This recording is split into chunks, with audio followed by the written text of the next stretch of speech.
විදිහටම පොදු රාජ්‍ය මණ්ඩල ක්‍රීඩාවලේ රන් පදක්කම ඔබට ජයග්‍රහණය කරන්න ලැබුණා. මේ ගැන ඔබේ අදහස? චත්‍රම ගොඩක් සතුරුයි ලංකාවේ පළවෙනි වතාවට හෙල්ලිසි කිරීමේ සවුවෙන් රන් පදක්කම ලංකාවට දිනාදීමට ලොකු බලාපොරොත්තුවක් ඇතුව ආවේ කම්පිටිෂන් එකට. ඉතින් ගොඩක් සතුරුයි දෙවෙනි ත්‍රෝ එකෙන්ම ලංකාවට රන් පදක්කම ගන්න ලැබිච්ච එක ගැන. ඉතින් සෙන්ටිමීටර පොඩි ප්‍රමාණයකින් තමයි කොමන්වෙල්ත් ගේම්ස් රෙකෝඩ් එක මිස් වුණේ. ඉතින් ගොඩක් සතුරුයි. ඇත්තටම ස්තුතිවන්ත වෙන්න ඕනේ එංගලන්තේ සහ ස්කොට්ලන්තේ සිටින ගොඩක් ජනතාව ඇවිල්ලා තිබ්බා මගේ ඉවෙන්ට් එක බලන්න. ඉතින් ගොඩක් ස්තුතියි ඔයාලා හැමෝටම මාගේ ඉවෙන්ට් එක බලන්න සපෝට් කරාට. සහ අපිට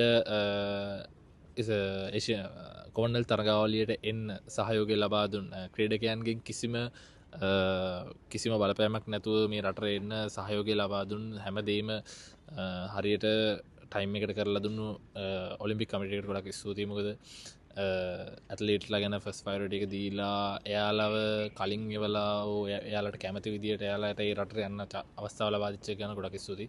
ඉතින් ඉදිරියේදී ඒෂියන් ගේම්ස් තරගාවලිය තියෙනවා සහ ඩයමන්ඩ් ලීග්ස් තියෙනවා, අල්ටිමේට් චැම්පියන්ෂිප් එක තියෙනවා.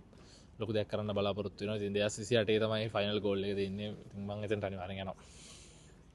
කලින් අපි සුදුසුකම් ලැබීමේ වටේදී කිව්වේ නෑ කතා කරන්න ඕනෙත් නෑ අපි පස්සේ කතා කරමු කියලා. දැන් කතා කරන්න නැතිව කොමටද අපේ රුමේෂ් තරංග රන් පදක්කම් ලාභියාගේ පුහුණුකරු ටෝනි ප්‍රසන්න මොකද හිතෙන්නේ?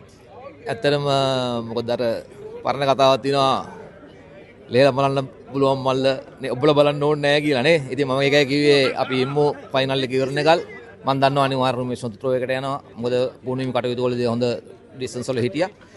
ඒ ඇත්තටම මම ඉතින් ලංකාවට මෙඩල් පිපාසයක් තිබ්බා කොමන්වෙල්ත් ගේම් වල. මම 1948 ඩංකන් වයිට් ගිය පස්සේ ඉතින් ඒක 2026 දී රුමේෂ් තරංගගේ නමින් ලිවෙන්න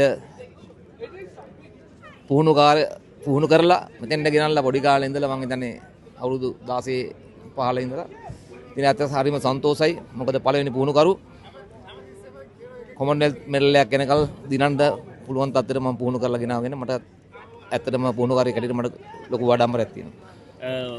කොමන්වෙල්ත් එහෙම නැත්නම් පොදු රාජ්‍ය මණ්ඩල පදක්කමක් පමණක් නෙවෙයි ඔහු මේ වන විට ලෝක ශ්‍රේණිගත කිරීමේත් දෙවනියා. දැන් මං හිතන්නේ මේ විසි කිරීමත් එක්ක සමහර වෙලාවට ඔහුට ලැබෙන පොයින්ට්ස් අනුව වෙනස් වෙන්නට ඉඩකඩ තිබෙනවා.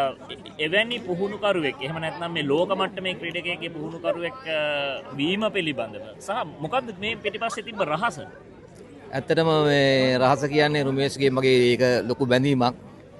මගේ පොඩි කාලේ එක පුහුණුකරුවෙක් යටතේ මම මගේ පුහුණුවීම් කටයුතු හරියට කරගෙන ආපු ක්‍රීඩකයෙක් තමයි රුමේෂ් කියන්නේ. එයාගේ කැපකිරීම, ඊට පස්සේ ක්‍රීඩාවට තියෙන ආදරය, ඒක තමයි එයාගේ ජීවිතේ. මම හිතන්නේ ඒක තමයි මගේ වර්ක්අවුට්ස් එයාට හොඳට බැලන්ස් වුණා. ඒකෙන් අපි ලොකු ගමනක් ආවා. ඒකේ ප්‍රතිඵලයක් ඇටියට මම හිතන්නේ මේ අද කොමන්වෙල්ත් දිනුවා අපිට ඩයමන්ඩ් ලීග් තරඟාවලියක් දිනුවා ලබන මාසේ යන්න මේ අපේ ස්විට්සර්ලන්ඩ් ඒ ටික තියෙනවා. ඊට මේ ඒෂියන් ගේම්ස් තියෙනවා.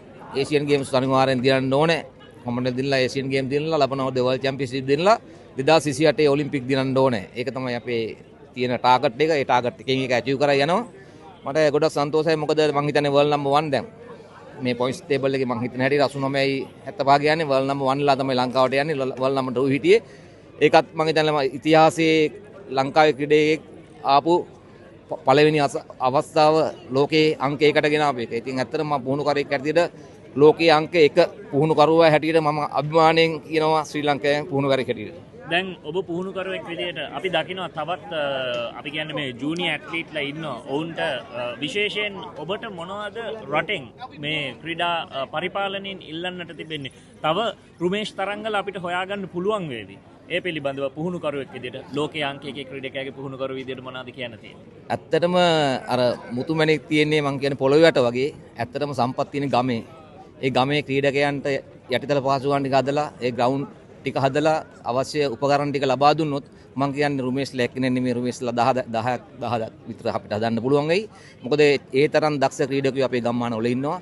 එයාලට තියෙන්නේ පහසුකම් නැති ප්‍රශ්නයයි පුහුණු කරන්න අදාළ සුදුසු පුහුණුකරු නැති වෙලයි. ඉතින් පුහුණුකරු ටිකක් ඒ පුහුණු කරවලා ඒ අදාළ තැන් වලට යවලා ඒ ගම්මානට යවලා ඒකෙන් මම හිතන්නේ ගොඩක් අපිට ප්‍රයෝජනයක් ගන්න පුළුවන්. ඒක තමයි මම ඉල්ලන්නේ. පුළුවන් තරම් පහසුකම් හදන්න ගම්මාන මට්ටමින් ඒකෙන් අපිට ලොකු ප්‍රයෝජනයක් ගන්න පුළුවන්.